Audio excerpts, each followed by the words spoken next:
क्या एक जानवर की आत्मा अगले जन्म में इंसान बन सकती है? ये प्रश्न पूछा है हमारे एक दर्शक ने, और मैं हूं मिशन जीनियस माइंड से संजीव मलिक। ये वीडियो हमारी स्पिरिचुअलिटी सीरीज से है और हमारा ये टॉपिक है पुनर्जन्म के सिद्धांत के बारे में, और मैं आपको इस प्रश्न का उत्तर देने की पूरी कोशिश करूंगा अपने नॉलेज और अपने पास्ट लाइफ रिग्रेशन के जो अलग अलग अनुभव रहे हैं उनके हिसाब से। देखिए, मैंने जो इस बात को समझा है कि किसी भी इंसान का जो आत्मा है वो सच्चित आनंद रूप है, उसकी जो गुण हैं वो बिल्कुल फिक्स हैं, उसके अंदर अनंत क्षमताएं हैं, लेकिन अपने कर्मों के बंधन के कारण वो कोई भी रूप धारण कर सकती है। उदाहरण के लिए, जैसे इलेक्ट्रिसिटी एक है, अब उसी इलेक्ट्रिसिटी को जब एक हीटर से पास किया जाता है तो वो हीट देने का कार्य करती है, और उसी इलेक्ट्रिसिटी को जब एसी में से पास किया जाता है तो वही इलेक्ट्रिसिटी ठंडक देने का काम करती है। इसके में इलेक्ट्रिसिटी में कोई भेद नहीं है, सिर्फ इंस्ट्रूमेंट का फर्क है।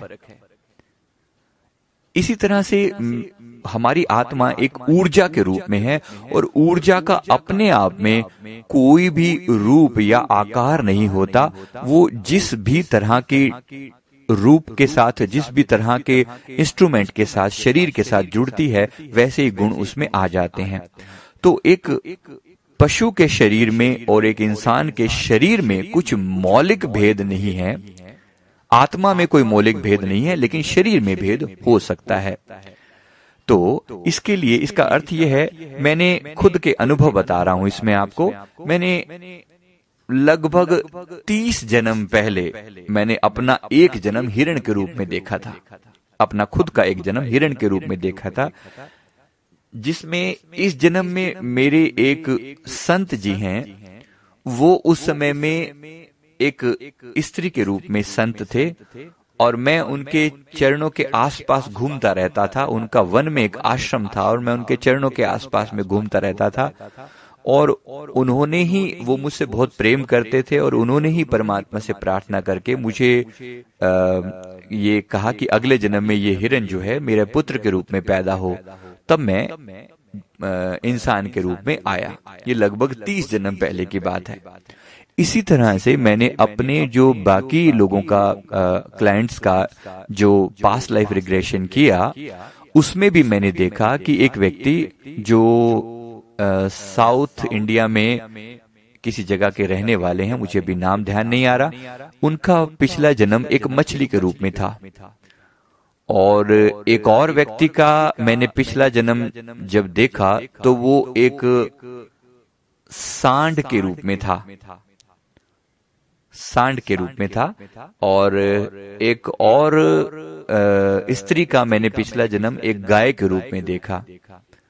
तो ये संभव है कि एक पशु योनि से इंसान के रूप में और इंसान से पशु के रूप में जाया जा सकता है। ये सब डिपेंड करता है हमारे कार्मिक पर। हमारे कर्मों का हिसाब जैसा होता है, अकॉर्डिंगली हमें अगला जन्म मिलता है। अब इसमें ये सोचने की बात है कि पशु ऐसे कौन से काम करता है जिससे उसे अगला जन्म इंसान का मिलता है। जैसे मैंने आपको कहा, अपना ही उदाहरण देकर बताया कि किसी कारण से मैं संतों के संपर्क में आया और मुझे पशु योनि से इंसान के योनि में मेरी प्रगति हुई।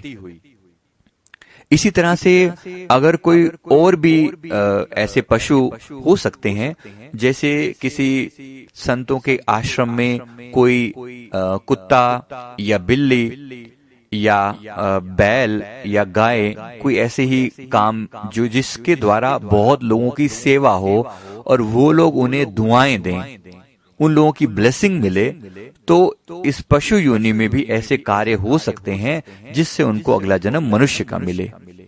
इसलिए ऐसा हो सकता है। और ये भी देखिए कि कुछ लोग इस जन्म में आने के बाद भी क्या आपको पशुओं जैसे कार्य करते हुए नहीं दिखाई देते? कहने को वो इंसान हैं, लेकिन उनकी इच्छाएं अभी भी लोअर लेवल की हैं। कुछ लोग में मतलब डायरेक्ट दिखता है कि वो बंदरों जैसी हरकतें उनकी होती हैं। इंसान होते हुए भी बहुत सारी बातें ऐसी हैं जो पशुओं से मैच करती हैं। आज और एक इंसान में और पशु में वैसे भेद क्या है अगर कहें तो, खाना पीना उन्हें भी आता है, इंसानों को भी आता है। और अगर हम कहें कि बच्चे पैदा करना, तो पशुओं को भी पता है और इंसानों को भी पता है। और इसी तरह से डर लगता है पशुओं को भी, इंसानों को भी लगता है। इसी तरह से मृत्यु होती है इंसानों की भी, पशुओं की भी। पशु भी अपने बच्चों को प्यार करता है, इंसान भी प्यार करता है। इसमें क्या फर्क है? यहां तक कोई फर्क नहीं है। फर्क आता है और बड़ी चीजों में। इंसान जो है अपनी आत्मा को जान सकता है, तरक्की कर सकता है। सबसे बड़ी जो चीज इंसान के अंदर जो खासियत है कि वो आगे बढ़ सकता है। आगे बढ़ने के और बहुत सारे रास्ते हैं। अपने आप को जानकर, अपनी चेतना को जानकर वो आगे बढ़ सकता है। इसीलिए इंसान का जो ये जन्म है, मनुष्य जन्म, ये 84 लाख योनियों में सर्वश्रेष्ठ कहा जाता है। सर्वश्रेष्ठ है भी क्योंकि इसमें तरक्की की पूरी गुंजाइश है। एक पशु को नहीं पता कि उसके जीवन का अगला स्टेप क्या है। वो सिर्फ निद्रा, आलस, भोग और भय, ये शब्द कहे गए हैं। निद्रा, आलस, भोग, भय, नर पशु माहे समान। इंसान और पशु में सेम है। नरण ज्ञान निद निज अधिद अधिकता, ज्ञान बिना पशु जान। केवल ज्ञान ही, केवल अपने आप को जानने का जो डिफरेंस है, बस यही एकमात्र ऐसा फर्क है जो इंसान और पशु में भेद पैदा करता है। और अगर ऐसा नहीं है किसी इंसान के अंदर, तो वो पशु तुल्य ही है। ज्ञान के बिना वो पशु के तुल्य ही है। पशुओं के कोई स्कूल नहीं होते, पशु किसी कॉलेज या यूनिवर्सिटी में नहीं जाते, वो कुछ और चीजें नहीं समझ सकते। बस यही एक चीज है जो इंसान समझ सकता है।